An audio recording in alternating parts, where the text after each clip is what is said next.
बहिणाबाई आपलं स्वागत कसं करतात त्या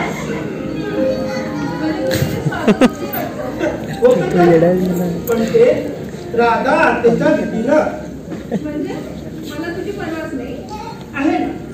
पण शेवटी आम्ही पण भाऊ. हो का? मग बस तू तुझ्या आत्याची वाट बघ. मी चालले सकाळ. म्हणजे अजून तो चौडा तुझ्या बरोबर आहे का?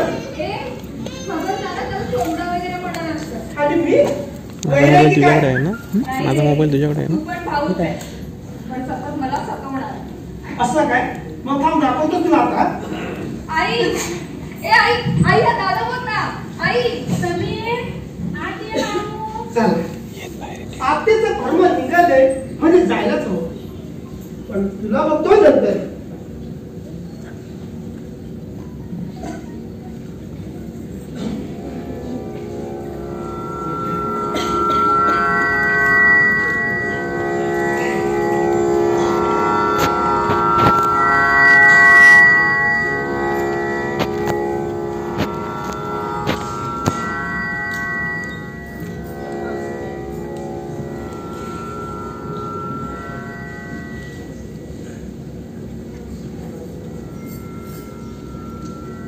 राधाबाई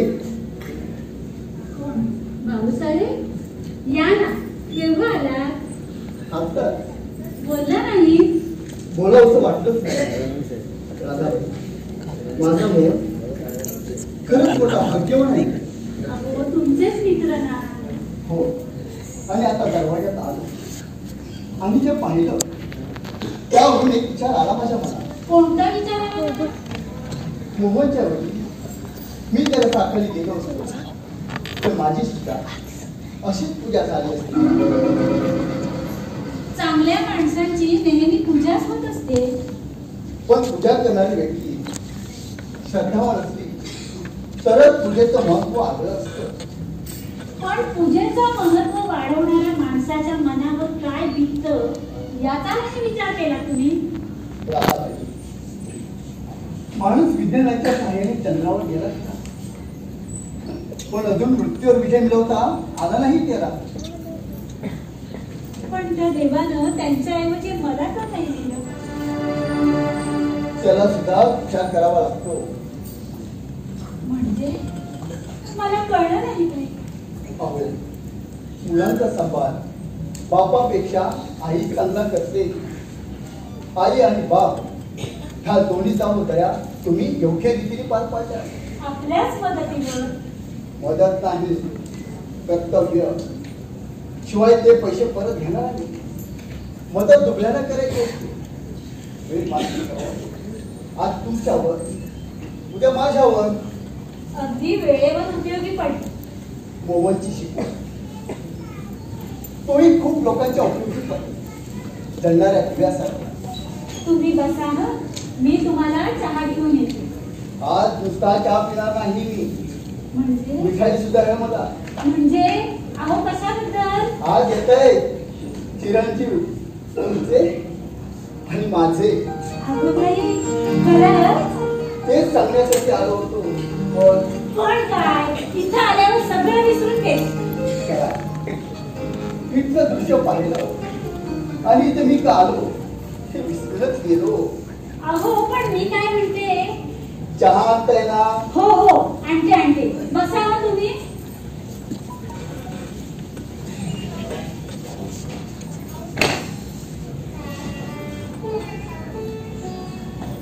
मोहन खरंच भाग्यवान आहेस.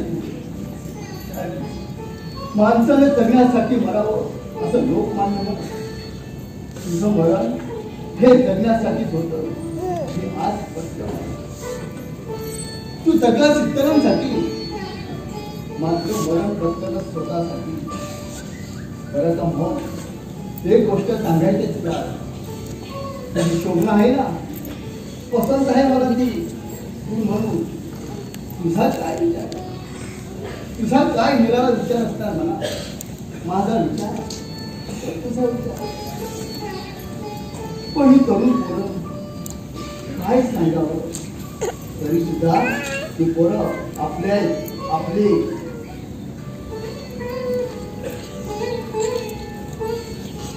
भाऊसाहेब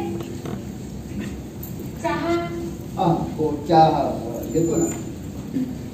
अहो एवढं काय विचारत होता त्यांना? त्याला म्हणालो तुझी शोभना पसंत आहे सून म्हणून, आता तुझी संमती आहे का? तेव्हा मात्र म्हणाला राधाला विचार. आपल्या शब्दाबाहेर नाही मी, पण राजांना विचारायला हवं. हो असंच ना? हो, तो आता मोठा झाला, शिवाय सुशिक्षित, जबाबदार. पण काय हो, ही पोरं केव्हाशी येणार आहेत? तुम्ही काळजी करू नका, मी गाडी पाठवणार आहे माझी दीपक साठी, त्यातूनच येत आहे. पण संभाळ हा राधाबाई, तरुण पोर आहे, शिवाय मुंबईहून येत आहे. म्हणून म्हटलं माझा राजा तसा कधीच वागणार नाही. आणि शोभना अहो माझीच मुलगी आहे ती. बरं दिसत नाही कुठे ती? कुठंतरी बाहेर गेली असं म्हणाल. तरी हो, म्हणजे नक्की कुठं? म्हणजे नक्की कुठं गेल्याचं आठवत नाही बघा. मला आठवतंय ना कुठे गेले ती. मी आलो तेव्हाच तर गेली ती. अहो कुठं गेली ती? प्रकाशकडे गेले ती. हा, म्हणत होती खरी जाणार आहे म्हणून. म्हणजे तुम्हाला ठाऊक आहे तर? शब्दात पकडू नका ना. तुमच्या संमतीने होतंय सगळं. अहो काय होतंय? ते समजून न समजण्यासारखं करताय तुम्ही. मी प्रकाशला राजन आणि दीपक सारखा समजते. प्रकाशकडे जाणारा यात वागत काय आहे? अहो लहानपणापासून दोघं एकत्र खेळली, एकत्र वाढली आहे ती. ते लहानपणी ठीक होतं. प्रकाशला राजन आणि दीपक सारखा समजते. फरक आहे त्यांच्या दर्जानं आणि परिस्थितीनं, असं जग म्हणतंय. आणि तुमच्या दृष्टीनं? मला या जगात राहायचं आहे प्रतिष्ठेनं. भाऊसाहेब स्पष्ट काय आहे ते सांगा बघू. राधाबाई, हे मोहनचं घर आहे, जगासाठी जळणाऱ्या दिव्याचं घर आहे. ते निष्कलंक असलं पाहिजे. अहो असं काय विपरीत काय घडले? काय घडलं नाही ते विचारा. ज्या घरात कलंकित झालेलं नाही पाहू शकणार मी. भाऊसाहेब मी तसं होऊ देणार नाही. झालंय तसं. अहो पण काय झालंय? हा प्रकार मोहनच्या घरात इज्जत चुकून प्रतिष्ठित हो पाहतो गावात, आणि तुम्ही डोळे साफ करता ह्या गोष्टीकडे. शोभण्याच्या पासाला हिना पुन्हा भिकारला भाऊसाहेब असं जग म्हणतंय. नाही नाही, माझी शोभना असं कधीच वागणार नाही, आणि प्रकाश सुद्धा नाही. माझा पूर्ण विश्वास आहे त्यांच्यावर. विश्वास की अंधविश्वास?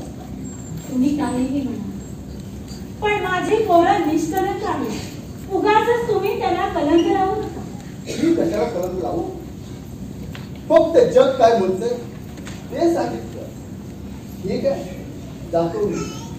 राजन आणि दीपक आणणाऱ्या गाडी पाठवणार आहे, तुम्ही काळजी करू नका.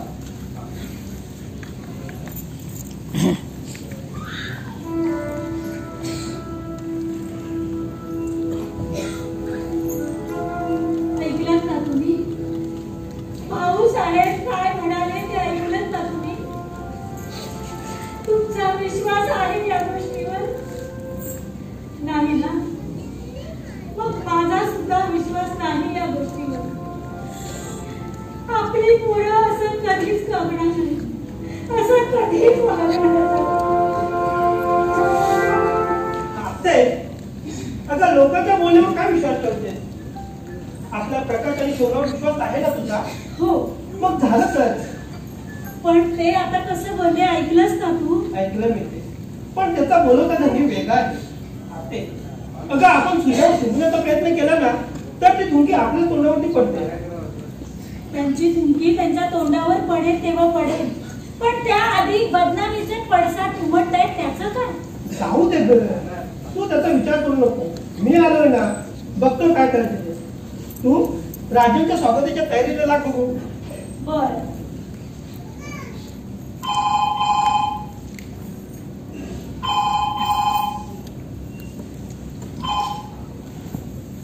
हॅलो, हा समीर बोलतोय. हो हो पोचलो. नाही, आता कामाला सुरुवात करणार आहे सर. मिळतील तशा बातम्या तुम्हाला कळवेल. सर, बहुतेक 2 महिने मला इथेच मुक्काम करावा लागेल. यस सर, डोंट वरी, सगळी कामं व्यवस्थित संपूर्णच पडतील. चला, आता लवकर कामाला लागायला हवं.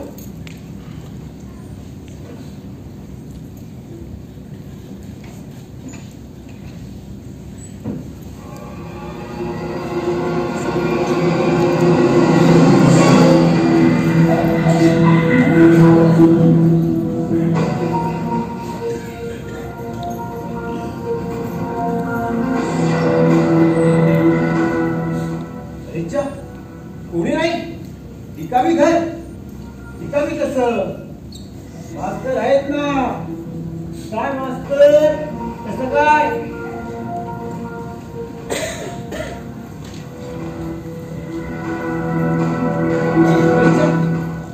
चहाचा कप आणि तो सुद्धा रिकामा. म्हणजे कोणीतरी येऊन गेलेलं दिसतंय. रिकामी कप काचेचा,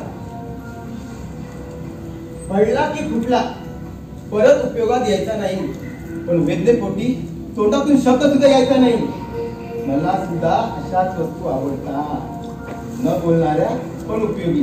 तेरी भी चूक, मेरी भी चूक, आणि काम. अरे फुटलास, रडला नाहीस? रडणार कसा? भांड फुटलं ना तुझं.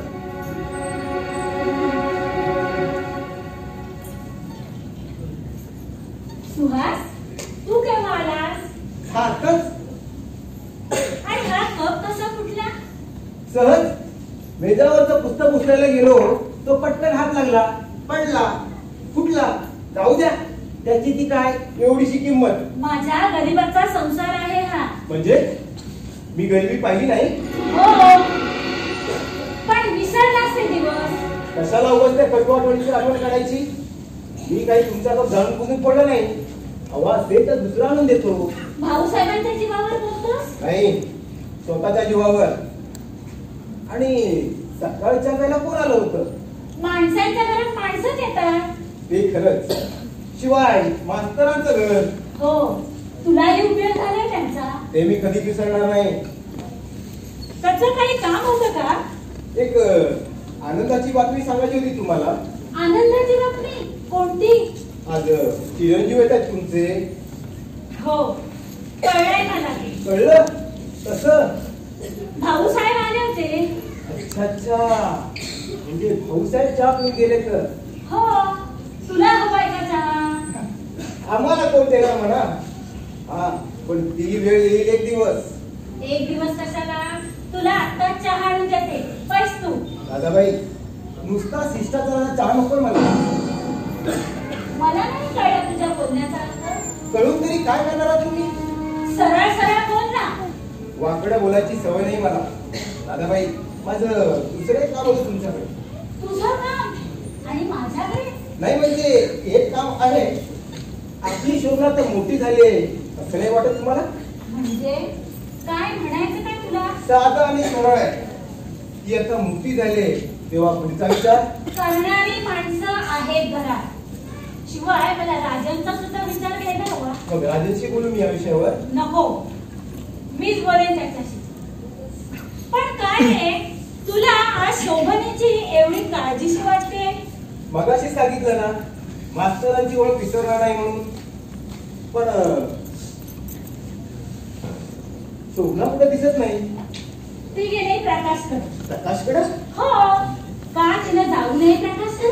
नाही, जावं, पण काय? दादाबाई, स्पष्ट बोलतो म्हणून राग होऊ नका. ती आता मोठी झाले, ते असं बघणं योग्य दिसत नाही. मास्तरांची मुलगी आहे ती. म्हणूनच म्हणतोय मी, शोभनेवर माझा पूर्ण विश्वास आहे. शोभनेवर विश्वास आहे, ठीक आहे, पण प्रकाशचं काय? त्याचं काय? पुरुष आहे तो. तुझ्या जातीचा. फरक आहे आम्हा दोघात. हे माहिती आहे जगाला. ते जग असतंय प्रकाश आणि शोभनेच्या चाळ्यांना. सुहास, का वाईट वाटलं खरं बोलू म्हणून? तू खोटारडा आहेस. तुमच्या दृष्टीनं, या जगाच्या दृष्टीनं सुद्धा ते जग नाव ठेवतंय प्रकाश आणि शोभनेला. हे सगळं खोटं आहे. तुम्ही मला हवं तर. बरं, तू शोभनेकरता कुठल्या मुलाबद्दल बोलत होतास? मी राजेंशी बोलून या विषयावर. थांब सुहास, माझ्याशी बोल. प्रकाश शोभनेला ताळ्यात पांघरून घालून तुमच्या शोभनेला समाजात प्रतिष्ठा मिळवून देणार आहे मी, माझी पत्नी म्हणून. काय नाही माझ्याकडे, पैसा हक्का, जमीन जुमला. अरे तुझी घर तुझी इस्टेट. तिच्या जोरावर शोभनेला मिळवणार आहे मी. सुहास, चालता हो इथून. ठीक आहे, पण पुन्हा सांगतो, शोभनेचं लग्न माझ्याशीच करावं लागेल तुम्हाला. शक्य नाही, ते शक्य नाही. शक्य नाही. अशक्य हा शब्द या सुहासला माहीतच नाही. मला हवी असलेली गोष्ट मी मिळवल्याशिवाय राहत नाही. आणि शोभनाचं माझं स्वप्न आहे, हे मी खरं केल्याशिवाय राहणार नाही. बरं मास्तर, येतो मी. वा वा वा, छान. आपल्याला आवडला बाबा तुझा हा उतावळीपणा. कोण आहेस तू? समीर धर्माधिकारी, शोभनाचा भाऊ. अरे वा, आणखीन एक भाऊ. कोणता? मानलेला की खरा? भाऊ हा एकच असतो, पण त्याची रूपे अनेक असतात. दुसऱ्याच्या लेखी सुनांना आपल्या छेची शोभा वाढवणाऱ्या कलावंती समजणाऱ्या तुझ्यासारख्या नराधमाला मी या गोष्टी काय म्हणून सांगतोय? हो मिस्टर, जरा नीट बोला. हे गाव आहे, शहर नाही, आणि इथं माझी सत्ता चालते. भाऊसाहेब इनामदारांचा पुतण्या आहे मी. पुतण्या? बस एवढी ओळख आहे तुझी? पण पुतण्यामध्ये काही वारच नाही. वारस नसलो तरी बराच काय आहे मी त्यांचा. त्यांची सगळी कामं मीच करतो. त्यांची कामं पाहतोस की आपली काही कामं त्यांच्या नावाचा उपयोग लपवतोस? मिस्टर सुहास नारायण आगलावे, तुम्हाला ओळखतोस चांगला. तुझी संपूर्ण कुंडली तुला माहित आहे. मग सांग बघू, शोभनेशी माझं लग्न जमेल ना? योग तर दिसत नाही, पण बहुतेक हातात वेड्यापणे जीव मात्र दिसायचे. बस नको ती स्वप्न पाहू नकोस. सुहास, स्वप्न पाहण्याची सवय मला नाही. तर स्वप्नात वावरणाऱ्या सत्याच्या दृष्टात घडवण्याची सवय आहे मला. मग आपली स्वप्नपूर्ती कशी करतो ते दाखवतो तुला. बघूया काय आणि कसं करता येते. ठीक आहे, तुझं चॅलेंज मी स्वीकारतो. पुन्हा भेटू याच घरात पुढचं नाटक रंगवण्यासाठी. नाटक रंगवण्यासाठी तुझं अस्तित्व तरी टिकायला हवंय ना. सुहास, तुझ्या कुंडलीची शनी आपलं घर बदलतोय. सावध राहा. सुहास नारायण आगलावे, सावध राहा.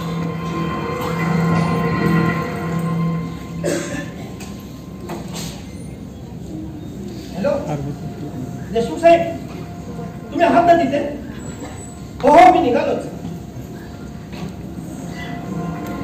आते, तू जरा बाहेर जाऊन येतो का?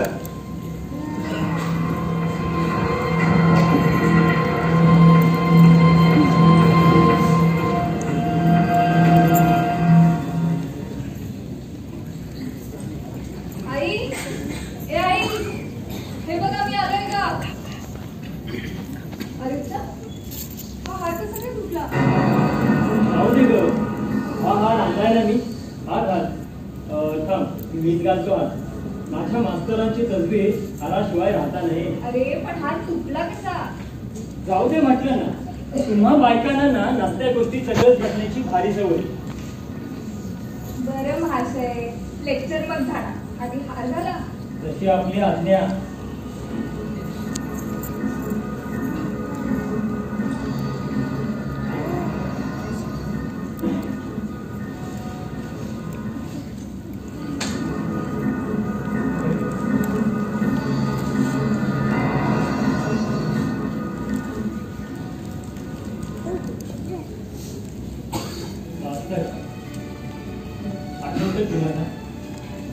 गावात मुदतीच्या तापाची साथ आली होती.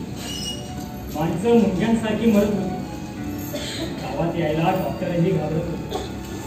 तेव्हा तुम्ही स्वतः औषध पाणी करून होता. गावातल्या लोकांना निस्वार्थी म्हणाल. मास्तर, त्याच साथीत माझे वडील गेले. पोटा घालून. तेव्हा तुम्ही मला पोटाची धरून म्हणाला, पक्या गेला तो मास्तर आणि जिवंत आहे तो तुझा बाप. त्या दिवसापासून तुम्ही ध्यास घेतला. या गावात आपल्या हक्काचा, गावाच्या हक्काचा डॉक्टर आहात. तुम्ही वर्गात सर्वांना विचारत सर्वच मुलं म्हणायची मी होणार डॉक्टर, मी होणार डॉक्टर. पण मास्तर, आज तुमचे 2 शिष्य डॉक्टर झाले आणि येत आहेत गावात. राजन, दीपक, गावच्या हक्काचे डॉक्टर. पण मास्तर, आज तुमचं पक्या मात्र पक्याच राहिलं. अरे प्रकाश, तुला मत्सर वाटतो त्या दोघांचा? मस्त म्हणजे राजन दीपकचं मस्त आणि कोणत्या प्रकाशला कधीच नाही. पण एक शल्य आहे माझ्या मनात. कसलं शल्य? प्रतिकूल परिस्थितीत जर राजन डॉक्टर होऊ शकतो, मग या प्रकाशनं का होऊ नये? तुला आवडणार नाही. शल्य आहे या प्रकाश. उणीव आहे त्याच्या जीवनातली. माफ कर प्रकाश. मी औषध नाही ठेवते तुझ्या भावा. हो बाई, ओळख परेड नंतर ठेवू आपण. आधी काही खायला आणशील की नाही? तिथे तर मारे सांगत होते, हे केलंय दादासाठी आणि ते केलंय दादासाठी. मग केलेच मुळी, पण ते दादासाठी. म्हणजे माझा त्याच्यावर अधिकार नाही? झालं? तुला गंभीर व्हायला काही कारण नाही लागत का रे? लागतं तर. मी आता गंभीर झालो. शोभने ते केलेले लाडू आणि मिठाई घेऊन ये इकडे. अगं हे गंभीरपणे सांगतोय मी. आणि अजून काय करू महाराज? ताट भरून माझ्या पुढ्यात ठेव. गणपतीसारखं? आता आणते चुपचाप ताट भरून का? नाही आणलं तर? नाही आणलं तर शोभा. ए, दादागिरी दाखवू नकोस हा? नको ना, मग लाडू घेऊन ये जा लवकर. आणत नाही जा. ठीक आहे, मग मी आईला सांगतो. काय लाडू देत नाही म्हणून? जा, सांग जा. हे नाही, मग काय सांगणारस? आहे आपली एक गंमत. गंमत? नक्कीच माझीच काहीतरी भाडी करणार असतो. नाहीतर चोमडाच लहानपणापासून. चोमडा? बरं, चोमडा तर चोमडा. हे आई, हे काय सांगणारस? एक होता कोंबडा आणि एक होती कोंबडी.